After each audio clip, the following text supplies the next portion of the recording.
एक सवाल है जो मेरे जहन में आ रहा है, वाई बरेली? हमने ये देखा कि छोटे शहर में अभी बहुत स्कोप है, वहाँ के लोग बाहर पूरी दुनिया घूम रहे हैं, एक्सपोजर्स लेके आ रहे हैं और फिर वही सर्विसेज अपने शहर में भी एक्सपेक्ट करते हैं। सर, अगर हम बात करें रेवेन्यू शेयरिंग की तो इसका क्या प्रोसेस है? रेवेन्यू शेयरिंग नहीं है यहाँ पे प्रॉब्लम और हैप्पीनेस शेयरिंग है। अगर प्रॉब्लम है तो हम हेल्प करेंगे और अगर खुश हैं तो फिर हम शेयरिंग करेंगे, ऑफ कोर्स उसकी।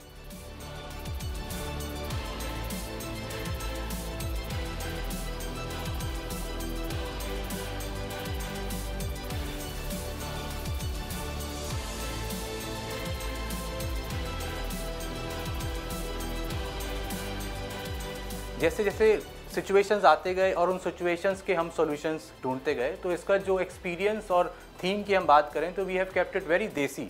और हम लोग अपने ब्रांड नेम के साथ में एक टैगलाइन हमने अटैच किया है, गपशप का अड्डा, जहाँ पे वो आए, एक अच्छा टाइम स्पेंड करे और चाय नाश्ता तो है ही है वहाँ पे। तो yes, we are keeping it very desi yet upmarket, एक ऐसा एनवायरनमेंट जहाँ पे एक न्यू एज, एक 15 से 20 साल का बच्चा आए तो वो भी आउट ऑफ प्लेस ना फील करे, और एक 40-50 साल के बुजुर्ग आए तो वो भी इस जगह से रिलेट कर पाएं।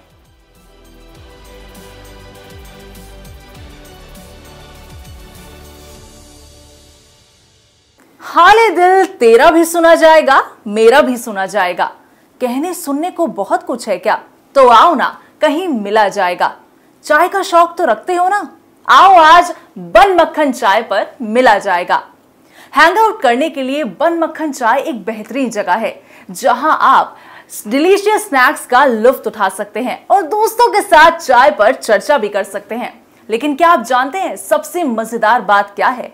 कि आप इसका बिजनेस भी शुरू कर सकते हैं। जी हां, आज हम आपको मिलवाएंगे बन मक्खन चाय के फाउंडर मिस्टर प्रतीक तनेजा से, जिनके साथ आज हम थोड़ी सी गपशप करेंगे, थोड़ी सी चाय पर चर्चा करेंगे और उन्हीं से जानेंगे कि उन्होंने बन मक्खन चाय को एस्टैब्लिश किस तरह से किया और साथ ही इसकी फ्रेंचाइजी किस तरह से ली जा सकती है।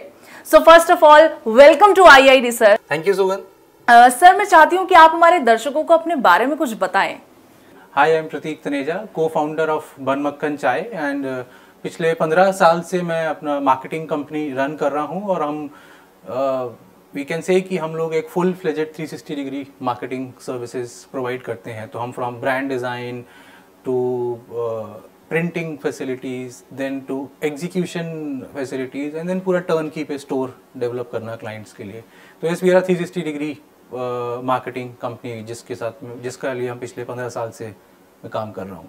तो सर, सडनली मार्केटिंग से एक अपना खुद का आउटलेट खोलना बन मक्खन चाय के नाम से, तो इसकी क्या जर्नी रही और आपको इसका आइडिया कहाँ से आया? इसका आइडिया का मैं देसी शब्द बोलूँगा कि ये एक चुल है जो कि आज, और इनफैक्ट इसी चुल की वजह से सारा स्टार्टअप इकोसिस्टम एग्जिस्ट कर रहा है, कुछ नया करने का और कुछ आउट ऑफ द बॉक्स और नए सॉल्यूशंस लेके आने का। और इस मुहिम में हमने food and business category choose किया और वी रियलाइज्ड कि एक खाना, एटलीस्ट खाना तो सबको साफ सुथरा, अच्छा और सही दाम पे मिलना चाहिए। वहाँ से ये स्टार्ट हुआ बिजनेस। तो सर, अगर हम बात करें नाम की, आपने ये जो नाम चूज किया है बन मक्खन और चाय, तो इसके पीछे क्या स्ट्रेटजी थी? क्योंकि ये बोलने में भी काफी ज्यादा आसान है तो और काफी अट्रैक्टिव भी है। आपने खुद ही आंसर किया ये वाला क्वेश्चन। और मार्केटिंग में सबसे इम्पोर्टेंट ये सिखाया जाता है कि एक कस्टमर को कैसे हम और प्रोडक्ट्स सेल आउट करें, और प्रोडक्ट आप तभी सेल आउट कर सकते हैं इतनी क्लटर मार्केट में अगर कस्टमर आपका ब्रांड नेम याद रख ले। सो ब्रांड नेम के बहुत सारे तरीके होते हैं ब्रांड नेम पे अराइव करने के। कई ब्रांड नेम्स आपको ऐसे मिलेंगे जहाँ पे वो अपनी प्रोडक्ट और सर्विसेज के बारे में डिस्क्राइब करता है। कोई ब्रांड नेम आपको फैंसी नेम्स दिखाई देते हैं, बट हमको ये लगा कि चाय इज़ एन इंडियन प्रोडक्ट और हम लोग एक देसी एनवायरनमेंट क्रिएट कर रहे हैं, तो क्यों ना उसी के ऊपर बिजनेस को नाम करें, ताकि लोग जब इसका नाम बोलें तो तभी से उनके मुंह में वो टेस्ट आना शुरू हो जाए। कि हमने सीखा इनफैक्ट मार्केटिंग में कि एक प्रोडक्ट और एक ब्रांड को फेमस करने के लिए उसका नाम बहुत इंपॉर्टेंट होता है, और उसी जितना सरल नाम उतने ज़्यादा लोगों तक हम पहुँच पाएंगे और उतने ज़्यादा लोग हमको याद रख पाएंगे। तो वहाँ से हमको बन मक्खन चाय से सरल नाम नहीं कुछ और दिमाग में आया। तो सर, अगर हम बात करें आपके आउटलेट की, उसकी थीम कैसी आपने डिजाइन की? क्योंकि शुरू में काफी ज्यादा हमको किसी भी बिजनेस के लिए रिसर्च तो एक बेसिक चीज होती है, तो आपने किस तरह से रिसर्च की थी और क्या डिजाइन किया था आपने अपने आउटलेट के लिए? ये रिसर्च मैं ये बोलूँगा कि रिसर्च एज सच कुछ ऑर्गेनाइज्ड रिसर्च नहीं था। जैसे जैसे सिचुएशंस आते गए और उन सिचुएशंस के हम सॉल्यूशंस ढूंढते गए, तो इसका जो एक्सपीरियंस और थीम की हम बात करें तो we have kept it very desi. और हम लोग अपने ब्रांड नेम के साथ में एक टैगलाइन हमने अटैच किया है, गपशप का अड्डा। तो हम लोग we are trying to create an adda for common man, जहाँ पे वो आए, एक अच्छा टाइम स्पेंड करे और चाय नाश्ता तो है ही है वहाँ पे। तो yes, we are keeping it very desi yet upmarket, और एक ऐसा एनवायरनमेंट जहाँ पे एक न्यू एज, एक 15 से 20 साल का बच्चा है तो वो भी आउट ऑफ प्लेस ना फील करे, और एक 40-50 साल के बुजुर्ग आए तो वो भी इस जगह से रिलेट कर पाए। तो वी हैव केप्ट इट देसी। तो सर आपकी जो चाय है उसमें क्या डिफरेंट है, क्योंकि हर घर में तो चाय बनती है, लेकिन आपने अगर बन मक्खन चाय ये अपना एक खुद का कैफे या फिर आउटलेट हम कह लें आपने ओपन किया, तो उसमें आपकी चाय की रेसिपी क्या है? चाय के बहुत सारे कैटेगरीज हैं। तो उसमें एक लीफ से स्टार्ट होता है और फिर चाय आके डस्ट पे एंड करता है। तो हम लोगों ने चाय के ही अलग अलग वेराइटीज को आपस में ब्लेंड किया है, और उसके साथ में हमने कई देसी नुस्खे और मसाले, जिसे कहते हैं, हम अगर जड़ी बूटी भी बोलेंगे तो वर्ड गलत नहीं है, हम लोगों ने इन सब को मिक्स करके अपना एक ब्लेंड रेडी किया है। अब इसका जो डिफरेंस है वो तो आप जब टेस्ट करेंगे तभी बता पाएंगे कि how and what is the difference which you feel हमारी चाय में। सर आपने अपने आउटलेट के लिए इनिशियल टीम हायर किस तरह से की और उन्हें ट्रेनिंग कैसे दी आपने? इनिशियल टीम मैम हमने अपने सराउंडिंग से ही चूज करी थी, और सिंपल फूड है, हर कोई बना लेता है। सो हम लोगों ने जो आसपास के एम्प्लॉयज़ जो और जगह में काम कर रहे थे, लोगों को पता चला कि एक नया रेस्टोरेंट खुला है, सो लोग हमारे पास आते गए, और वही लोगों के साथ में हमने अपने जो SOPs, मतलब शुरुआत में तो SOPs नहीं थे गए, लेकिन जो भी हमने स्टैंडर्ड्स एक बेसिक नोट डाउन किए थे, जो रेसिपीज़ हमने लिखी थी, उनको समझाया और वो अच्छे लोग समझ गए और बनाते चले गए। बहुत टफ नहीं है, कोई ऐसा नहीं है कि चाय को हमने एकदम कुछ नया साइंस इजाद कर लिया है। Very simple product, anybody can make it. और हम लोग तो चाय ऐसे ही अपनी सराउंडिंग में, आप अगर आज आप चाय पीने जाते हैं या अपने ऑफिस में भी चाय पीते हैं तो पेंट्री बॉय बना लेता है, तो it is very easy. Sir अगर हम बात करें चैलेंजेस की, तो आपको क्या क्या चैलेंजेस फेस करने पड़े जब आपने बन मक्खन चाय को स्टार्ट करने का सोचा था? Very first challenge was test. सो हम इसको अड्डा बोल रहे हैं, हमने प्राइसिंग अच्छा रखा है, हमने सराउंडिंग अच्छा क्रिएट किया है, बट जब हम कस्टमर जब आता है तो वो एक एक्सपेक्टेशन लेके आता है टेस्ट का। सबसे इम्पॉर्टेंट जो चैलेंज था हमारा वो टेस्ट अचीव करने का ही था। फिर बाद में फिर हमारे साथ में एक्सपर्ट्स, वी कैन से कि इंडिया के टॉप एक्सपर्ट शेफ्स हमने कंसल्ट किए, फिर उनको ऑन बोर्ड लेकर आए और फिर टेस्ट हम मैनेज कर पाए। सर अगर हम बात करें फैमिली सपोर्ट की, क्योंकि फैमिली सपोर्ट काफ़ी ज़्यादा इम्पॉर्टेंट होता है, आपको किस तरह से फैमिली ने सपोर्ट किया? 100%, आई वुड से 100%। बिना family support and positive environment के कुछ भी फ्लरिश नहीं कर सकता है। किसी भी चीज़ को अगर फ्लरिश करना है, आगे बढ़ना है, तो पॉजिटिव इन्वायरमेंट तो चाहिए ही चाहिए। एंड ऑफ कोर्स उसमें सबसे इंपॉर्टेंट रोल था वो फैमिली का था। जो भी चैलेंजेस आते थे हम लोग क्योंकि सभी बिजनेस इन्वायरमेंट में हैं, घर में भी work in a joint family setup, तो छोटे भाई हैं, पिताजी हैं, अंकल्स हैं, तो we used to sit together, find a solution और कल फिर काम शुरू करते थे।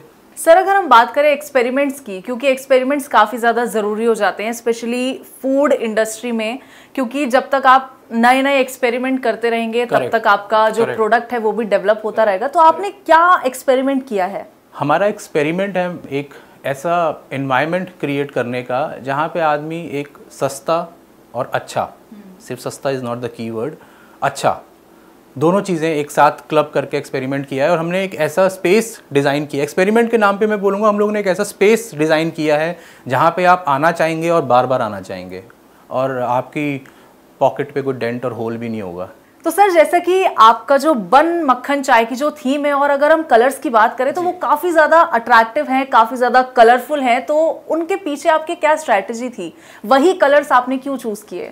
मैम इसके लिए वी हैव एक्सपर्ट डिज़ाइनर्स, तो हम लोग उनको अपनी प्रॉब्लम समझाते थे कि हमको एक ऐसा आउटलेट चाहिए जिसको आप रोड पे जा रहे हो तो इजीली नोटिस और स्पॉट कर पाएँ। आप कोई शॉप आज स्पॉट करते हो तभी उसी के अंदर आप जाके शॉपिंग करते हो। तो किसी भी कस्टमर को खाना खिलाने से पहले उसको शॉप के अंदर तक लाना इज़ वेरी इंपॉर्टेंट टास्क।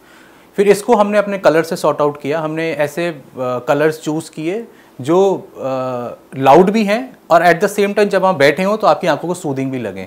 तो the idea of picking such colours was कि to attract more customers to the outlet. Sir आपने आउटलेट की बात कर ली, लेकिन आपने बन मक्खन चाय को एस्टैब्लिश भी कर लिया, लेकिन मार्केटिंग स्ट्रेटजी आपकी क्या रही? क्योंकि मार्केटिंग एक ये बहुत ही बेसिक पॉइंट है और बहुत इंपॉर्टेंट पॉइंट है। तो मार्केटिंग स्ट्रेटजी आपकी क्या थी ताकि लोग बन मक्खन चाय को जाने?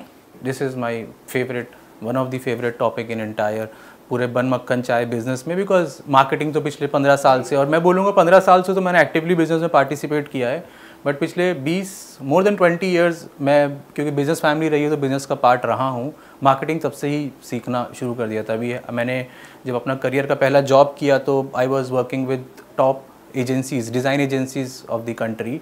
तो वहाँ से काफ़ी हेल्प मिली सीखने के लिए कि मार्केटिंग की ज़रूरत क्या होती है, मार्केटिंग क्यों चाहिए होती है। और बन मक्खन चाय में ये सारा जो पिछले 15 साल का मार्केटिंग का सीख और निचोड़ है वो हमने अप्लाई किया है। और बहुत सारे छोटे छोटे चीज़ें हैं, जैसे अभी हम कलर की बात करें, फ़ॉन्ट्स की बात करें, स्पेस डिज़ाइन की बात करें, तो ये सब डिज़ाइन और मार्केटिंग हैंड इन हैंड चल के सारा काम हुआ है। और मार्केटिंग अगर हम स्ट्रैटेजी की बात करें तो आइडिया वाज कि एक अच्छा प्रोडक्ट क्रिएट करते हैं और एक अच्छा प्रोडक्ट होगा तो वो अपने आप वर्ड ऑफ माउथ से स्प्रेड करेगा। ऑर्गेनिक ग्रोथ से अच्छी कोई चीज़ ही नहीं है।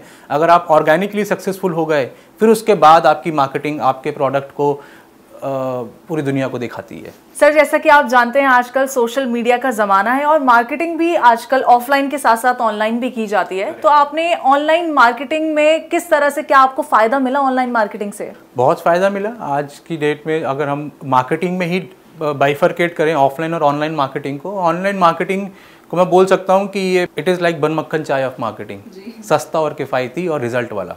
सो online marketing is very economical, it is very easy to catch the customer, और यस कॉस्ट इफेक्टिव तो है ही है।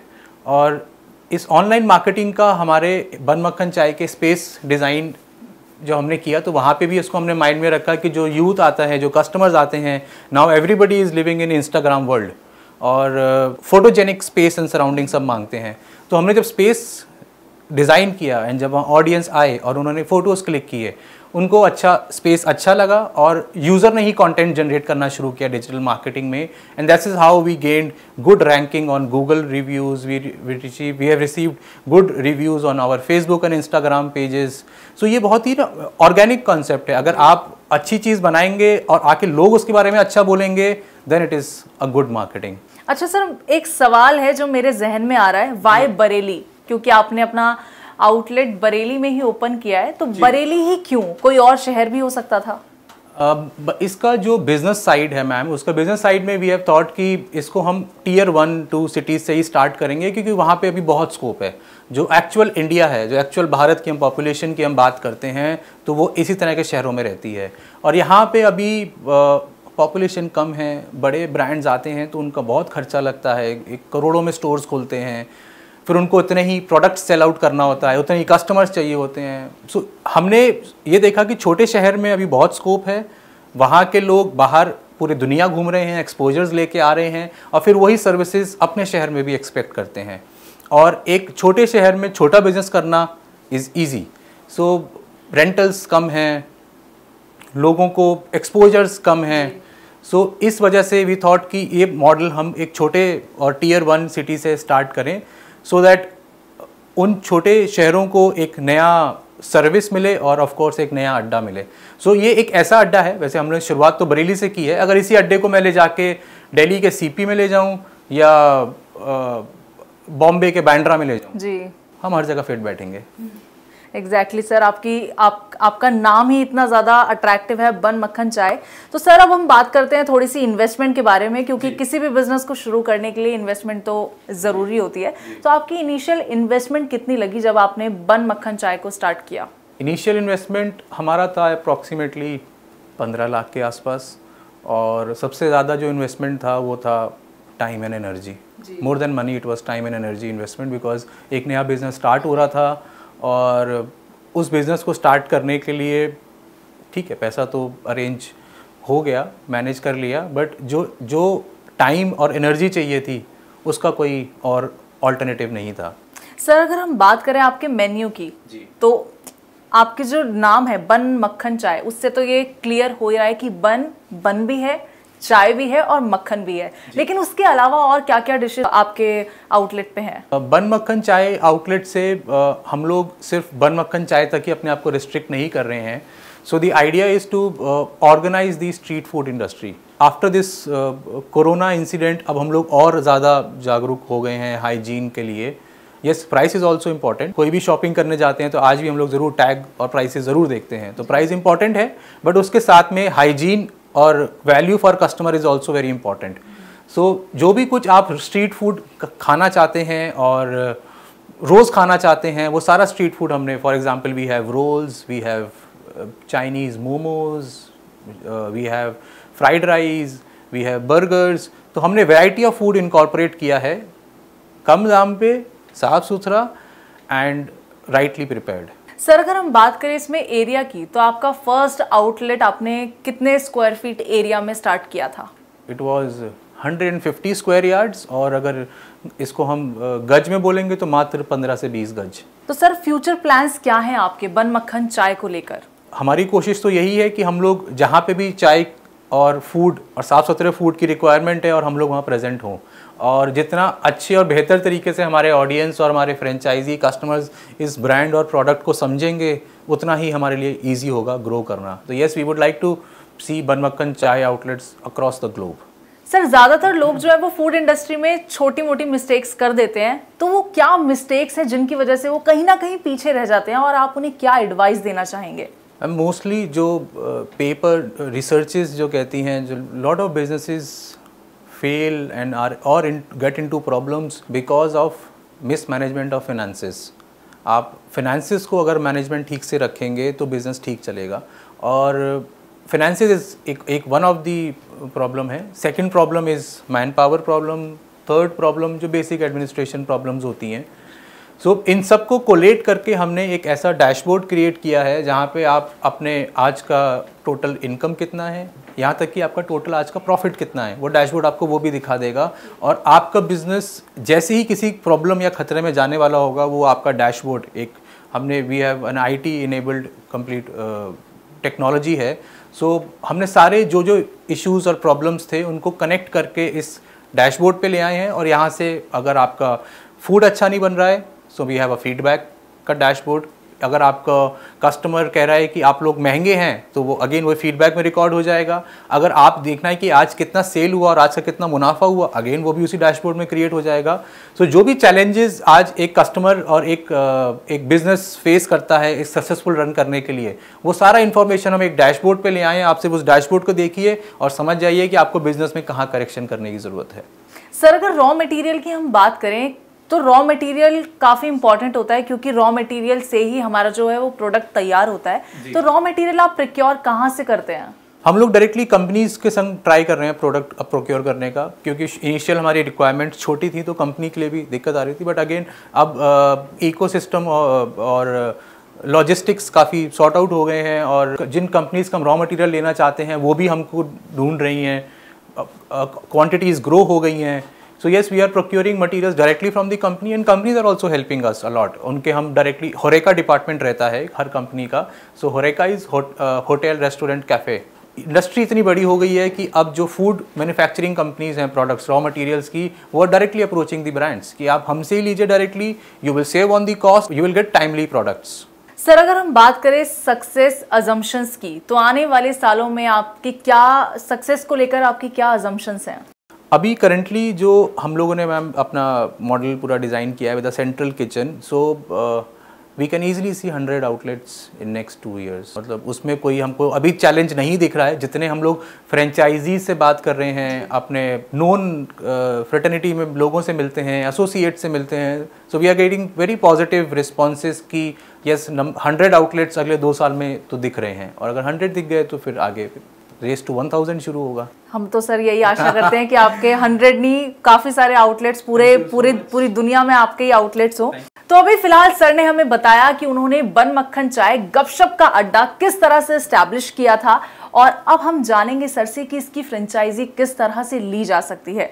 तो सर सबसे पहला सवाल तो यही है फ्रेंचाइजी से रिलेटेड कि इसकी फ्रेंचाइजी अगर कोई लेना चाहता है बन मक्खन चाय की, तो वो किस तरह से ले सकता है? अगर आप हमसे पहुंचने की बात करें तो आपको सिर्फ बन मक्खन चाय लिखना है गूगल पे, हमारी वेबसाइट आ जाएगी, हमारे फेसबुक पेजेस आ जाएंगे और आप हम तक पहुंच सकते हैं। उसके बाद बेसिक प्रोसीजर, फ्रेंचाइजी फॉर्म भेजना, डिटेल्स देना, आके हमारा किचन विज़िट करना, हमारे आउटलेट्स पे विज़िट करना, वो सब पॉसिबल है। But with all of this, अगर आपके पास वो जज्बा और लड़ने और करने का है, then you are more than welcome. Yes, it is your business then. तो सर आपने कोई एसओपी भी क्रिएट किया फ्रेंचाइजी मॉडल्स के लिए? यस मैम, एक SOP standard operating procedure is very much required for a successful business. अगर आप एक सही काम को सही समय पे सही तरीके से नहीं करेंगे, देन इट इज़ डिफ़िकल्ट कि सक्सेस, किस्मत चल जाए but success is difficult. So yes, we have a पूरा complete guide for the franchise. उसमें वीडियो कंटेंट भी है, ऑडियो कंटेंट भी है और सब कुछ कंप्लीट डिस्क्राइब्ड है। एक शॉप ओपन करने से लेकर शॉप क्लोज करने तक जो भी प्रोसेस रिक्वायर्ड है, खाना बनाने का तरीका, कस्टमर ग्रीट करने का तरीका, देन फीडबैक लेने का process, then testing the products, so complete guide हमारे पास रेडी है एंड वही हम फॉलो कर रहे हैं अभी currently in our outlets. Sir अगर आपकी कोई फ्रेंचाइजी लेगा या कोई लेना चाहता है तो उसे क्या बेनिफिट होगा? इसको मैं ऐसे बोलूँगा कि एक हमारे पास में जो अभी हम एसओपी की बात कर रहे थे, ये एक कुंजी तो नहीं बोलूँगा, मतलब हाँ कह भी सकते हैं कि एक ऐसी कुंजी है जो आपको सब कुछ बताएगी कि आगे बिजनेस में क्या होने वाला है। आप जो भी प्रॉब्लम्स इन टर्म्स ऑफ सही खाना बनाना, सही तरह से पैक करना, स्टाफ की ट्रेनिंग, आउटलेट में सफाई कैसे रखनी है, सो जो भी problems in today's time unorganised business face करता है, हम ये कहेंगे कि हमने वो सारी प्रॉब्लम्स को पहले खुद एक्सपीरियंस किया, फिर उनको करेक्ट किया, फिर उनको करेक्ट करके हमने एक पेपर पे नोट डाउन किया और वही बुकलेट एसओपी बुकलेट हो गई है अब। तो सर अगर हम बात करें इनिशियल टीम की, कोई अगर फ्रेंचाइजी आपकी लेना चाहता है तो इनिशियल टीम उसे हायर किस तरह से करनी चाहिए, क्योंकि उनकी ट्रेनिंग भी काफ़ी ज़्यादा इंपॉर्टेंट हो जाती है। सो हमने मैम बिज़नेस को इतना इजी कर दिया है कि जो पहले कहते थे कि एक शेफ़ है जो कि एक खाना बनाता है और अगर वो शेफ़ नहीं है तो वैसा सेम खाना और टेस्ट नहीं मिल पाएगा, तो हमने उस प्रोसेस को ब्रेक करके एक स्टैंडर्ड फूड प्रिपेयर कर लिया है। और अगर उन स्टेप्स पे कोई भी खाना बनाना जानता है और उन स्टेप्स को फॉलो करेगा तो हमको सेम फूड बना पाएंगे, सेम खाना हम। ये सेम कुकिंग वाले बंदे हमको अपनी सराउंडिंग में ईजिली मिल जाते हैं। आप भले दिल्ली हो या बरेली हो या बॉम्बे हो, खाना बनाने वाली टीम मिल जाती है। बहुत सारे बच्चे पढ़ाई करके आ रहे हैं हॉस्पिटैलिटी और मैनेजमेंट की है, होटल मैनेजमेंट का, तो वो मैन पावर मिल जाता है और जब वो मैन पावर उनका लर्निंग हमारे एसओपी से मैच होता है, हमारी हायरिंग हो जाती है। बहुत कोई कॉम्प्लिकेटेड प्रोसेसेस नहीं है किसी भी चीज़ को प्रिपेयर करने के लिए। तो सर आपके पास जो फ्रेंचाइजी मॉडल्स है वो कौन कौन से अवेलेबल हैं? हमारे पास सुगंध अभी we have started with 3 models, जिसमें जो सबसे छोटा मॉडल है जिसको हम बीएमसी अड्डा कह रहे हैं, वो it starts with 10 lakh rupees complete ready outlet. Then उसके बाद हमारे पास एक मिनी कैफ़े मॉडल है, उसमें अराउंड जो अड्डा मॉडल है उसमें वी रिक्वायर 200 से 300 स्क्वायर फीट का space. Then next is mini cafe model, जहाँ पे हम 300 से 500 स्क्वायर फीट के स्पेस की बात करते हैं और वो 15 लाख रुपए से शुरू होता है। And then finally we have a cafe model जो कि अराउंड 1500 से 2000 स्क्वायर फीट का स्पेस ऑक्यूपाई करता है and which starts with 35 lakh of rupees. So between 10 lakhs to 35 lakh rupees हमारे पास options हैं। तो आपके पास 3 मॉडल्स हैं? yes. 3 franchise models. yes. Depending on कि आपके पास कितना स्पेस अवेलेबल है। सर अगर हम बात करें, जैसा कि आपने कहा स्पेस का ही, लेकिन स्पेस के साथ साथ लोकेशन भी काफी ज्यादा मैटर करती है। करेक्ट। तो लोकेशन, अगर कोई फ्रेंचाइजी आउटलेट खोलना चाहता है तो लोकेशन किस हिसाब से उसे लोकेशन देखनी चाहिए? हम लोगों ने इसको कैटेगराइज किया है in different sections of city. जैसे एक सेक्शन ऑफ सिटी होता है जहाँ पे बहुत सारे रेजिडेंशियल एरियाज होते हैं, तो वहाँ पे हमको फैमिलीज एंड यूथ मिलता है। Then another section is business, जहाँ पे कम्युनिटी सेंटर्स हो गए, शॉप्स हो गए, बिजनेस सेंटर्स हो गए, होलसेल बिजनेस मार्केट्स होती हैं। तो एक सेक्शन हमारा बिजनेस वाला है। सो अगर या तो आप रेजिडेंशियल एरिया में शॉप होगा या आपका कमर्शियल एरिया में शॉप होगा, तो आप दोनों जगह पे फिट बैठ सकते हैं। तो सर अगर हम बात करें इंटीरियर की जी, तो क्या आप पूरा इंटीरियर डिजाइन करके देते हैं फ्रेंचाइजी आउटलेट्स को? यस, हम लोग पूरा कंप्लीट स्टोर बना के देते हैं और फ्रेंचाइजी के साथ में काम करते हैं। So most of the franchises feel कि हम अगर वो काम खुद करेंगे तो पैसे बच जाएंगे।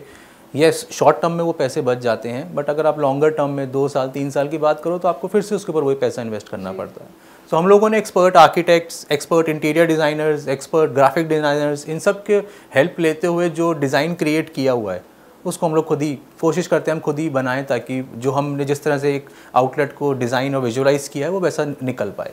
तो बेसिकली आपके आउटलेट का डिज़ाइन और फ्रेंचाइजी आउटलेट का डिज़ाइन सिमिलर होता है? सब कुछ सिमिलर रहता है और हम लोग कोशिश करते हैं कि जो अगेन वो आउटलेट अगर खुद भी फ्रेंचाइजी बनाना चाहेगा तो वही प्रॉब्लम से फंसेंगे। मशीन्स कहाँ से लेने हैं, इक्विपमेंट कहाँ से लेना है, पेंटर को लेकर आओ, विनाइल प्रिंट कराओ, ऊपर एक्रेलिक लेटर साइनेजेस लगाओ। अगर उसको वो सारे हैसल्स खुद ही करने हैं then he doesn't need a franchisee. He will open his own shop. तो मतलब आप सारी हेल्प करते हैं, मशीन से लेके interior location, complete ready outlet. So franchise just has to supervise the operations कि सब कुछ ठीक चल रहा है। हम लोग अगर कहीं फंस जाते हैं, कोई इलेक्ट्रिसिटी का वायरिंग का इशू, कहीं प्लम्बिंग का इशू, कोई इक्विपमेंट नहीं चल रहा है, तो यस फ्रेंचाइजी इंटरवीन करते हैं और हेल्प करते हैं। Otherwise we are happy and franchise is also happy कि वो सिर्फ फीता काटने ही आता है सीधा। जी सर, अगर हम बात करें मार्केटिंग सपोर्ट की जी, तो आप मार्केटिंग सपोर्ट किस तरह से प्रोवाइड करेंगे एक फ्रेंचाइजी आउटलेट को? हम मार्केटिंग सपोर्ट में हमारे पास सारे डिज़ाइंस रेडी हैं, क्योंकि हम लोग इन हाउस सारा डिज़ाइन एजेंसी एंड स्टूडियो हैं, डिज़ाइनर्स भी सारे ऑन बोर्ड रहते ही हैं। सो एक आउटलेट को ओपन करने के लिए जो भी एक ओपनिंग किट है, हमने किट एक डिज़ाइन किया हुआ है, उसमें फ्लायर्स आते हैं, मिनी होर्डिंग्स आते हैं, देन थोड़ा बहुत रेडियो का भी पार्ट आता है, एंड जो मैसिव और मेजर रोल है वो सोशल मीडिया का है। तो उस आउटलेट के 4-5 किलोमीटर की पेरीफेरी में उसको प्रमोट करने के लिए जो भी पॉसिबल ऑप्शंस हैं वो उस किट में रेडी हैं ऑलरेडी। सर, अगर हम बात करें रेवेन्यू शेयरिंग की, तो इसका क्या प्रोसेस है? रेवेन्यू शेयरिंग नहीं है यहाँ पे प्रॉब्लम और हैप्पीनेस शेयरिंग है। अगर प्रॉब्लम है तो हम हेल्प करेंगे और अगर खुश हैं तो फिर हम शेयरिंग करेंगे। ऑफ कोर्स उसकी there is no revenue sharing model. या आपको जो भी आपको कल जैसे फॉर एग्जांपल जो फ्रेंचाइजी है, if he requires packaging material, तो there is a price list of it. आप प्राइस लिस्ट उसमें सेलेक्ट करें। तो जितना ईजिली आप एक जोमेटो पे अपने फूड आइटम्स ऐड करते हैं, हमारा फ्रेंचाइजी अपनी प्रोक्योरमेंट लिस्ट इतना ही ईजी अपनी ऐप में ऐड करता है और विद इन 24 आवर्स वो मटेरियल उनके पास डिस्पैच हो जाता है। यही हमारा रेवेन्यू मॉडल है। जो प्रॉफिट्स कमा रहे हैं वो उनके हैं। तो सर, अगर रॉ मटेरियल भी आप ही प्रोवाइड करवाएंगे हर फ्रेंचाइजी आउटलेट को? जी। सो जो ये again it is one of the biggest problem of unorganised sector कि उनको अगर पैकेजिंग मटेरियल्स चाहिए हैं तो उनको अलग अलग सप्लायर्स के पास जाना है। उनको फूड कोई एक basic type of ketchup, sauces, dips, मैदा, चाय पत्ती, अगर उनको अलग अलग जगह भटकना नहीं है। अब now they have to just come to the bun मक्खन चाय हेड ऑफिस, आना भी नहीं है, अपनी ईमेल पे या अपने ऐप में ही लिस्ट ऐड कर दें और वो मटेरियल उनके पास डिलीवर हो जाएगा। तो it saves a lot of hassle and time for the franchise also. हाँ, प्राइस कंपेयर करना है, you can always compare from the market. So हम लोग इकोनॉमीज ऑफ स्केल पे ऑपरेट कर रहे हैं, क्योंकि हमारे पास ज़्यादा आउटलेट्स का मटेरियल एक साथ प्रोक्योर करते हैं और फिर उनको कम दामों में अपने फ्रेंचाइजीज को प्रोवाइड करा देते हैं। तो सर, जैसे कि मान लीजिए कोई आपके पास आया फ्रेंचाइजी लेने के लिए, तो आप उसके अंदर क्या देखते हैं? क्योंकि ऐसा तो नहीं हो सकता कि फ्रेंचाइजी अगर किसी को भी लेनी है तो वो हर किसी के लिए अवेलेबल हो। तो उसके अंदर क्या आप ऐसी चीज देखते हैं जिससे आप उन्हें फ्रेंचाइजी अपनी देने के लिए तैयार होते हैं? सबसे ईजीएस्ट कॉम्बिनेशन होता है जो बन मक्खन चाय को एज इट इज़ अपना रहा है। हमने एक प्रोडक्ट डेवलप किया है 3 साल का टाइम लगा के, इंडिया के best of resources, architects, food chefs, designers, equipment makers, उन सबको कोलेट करके हमने एक प्रोडक्ट रेडी किया है। और जो फ्रेंचाइजीज आके इसको एज इट इज़ अपनाते हैं वो एकदम हमारे लिए फेवरेबल सिचुएशन होता है। कुछ लोग आते हैं इसको चेंज कर सकते हैं, but then we avoid that कि ऑलरेडी एक चीज़ इस्टेब्लिश्ड है, हम उसको कुछ पैसा बचाना यहाँ ऑब्जेक्टिव नहीं है, यहाँ पे लॉन्गर रन में पैसा कमाना ऑब्जेक्टिव है। तो उस लॉन्गर रन में पैसा कमाने के लिए उसको स्ट्रॉन्ग मशीनरी और इक्विपमेंट्स चाहिए होते हैं और ऑफ कोर्स मैन पावर भी चाहिए रहता होता है। हम कोशिश करते हैं कि अब सब कुछ कंपनी से ही वो प्रोक्योर करे और कंपनी उसको आगे बढ़ाने में हेल्प करे। जो भी आपकी फ्रेंचाइजी लेना चाहता है, आप उन्हें क्या मैसेज देना चाहेंगे? हम इतना ही बोलना चाहेंगे कि अपनी परेशानियों को एक पेपर पे लिखें। जी। जैसे एक बिजनेस स्टार्ट करने के लिए सबसे पहले आपको शॉर्टलिस्ट करना है एक मेन्यू। आप चाइनीज़ बेचना चाहते हैं, आप इटालियन बेचना चाहते हैं, आप पानी पूरी बेचना चाहते हैं, आप सोया कैटेगरी, अभी आजकल ये सोया चाप और category is very new upcoming, मतलब it's a good performing category. So आप पहले तो मेन्यू शॉर्टलिस्ट करेंगे, फिर उस मेन्यू शॉर्टलिस्ट करने के बाद में फिर आप एक स्पेस आइडेंटिफाई करेंगे जहाँ शॉप खोलनी है। Then you will try to find your team कि जो लोग खाना कौन बनाएगा। फिर एक आप आर्किटेक्ट के पास जाएंगे जो आपका कैफ़े और शॉप को डिज़ाइन करेंगे। फिर आप रॉ मटेरियल ढूंढने जाएंगे। फिर आप इक्विपमेंट्स ढूंढने जाएंगे। कोई इक्विपमेंट 1000 का मिलेगा, वही सेम इक्विपमेंट आपको 10,000 का भी मिलेगा। अगेन कन्फ्यूजन कि 1000 का लें या 10,000 का लें। जो कन्फ्यूजिंग फैक्टर्स थे और उन सबको एलिमिनेट करके हमने बेस्ट ऑफ प्रोडक्ट्स को एक साथ में कोलेट कर लिया है। और if you want to avoid tensions and focus on business which is अच्छा खाना खिलाना, so yes we have all the solutions. हम लोग एक ही सिंगल पॉइंट पे आपको एक F&B आउटलेट चलाने के लिए जो कुछ भी रिक्वायर्ड है, we are always happy to help 24/7। Thank you so much sir, आपने फ्रेंचाइजी मॉडल की पूरी जानकारी दी और हमारे दर्शकों को भी समझ में आ गया होगा कि किस तरह से बन मक्खन चाय की फ्रेंचाइजी लेनी है। तो आज हमारे साथ मौजूद थे बन मक्खन चाय के को फाउंडर मिस्टर प्रतीक तनेजा, जिनसे आज हमने बन मक्खन चाय के बारे में जाना और ये भी जाना कि आप इसकी फ्रेंचाइजी किस तरह से ले सकते हैं। फिलहाल के लिए सिर्फ इतना ही, अगली बार फिर मुलाकात होगी एक अगले फ्रेंचाइजी सेगमेंट के साथ। तब तक के लिए आप देखते रहिए एंटरप्रेन्योर इंडिया टीवी।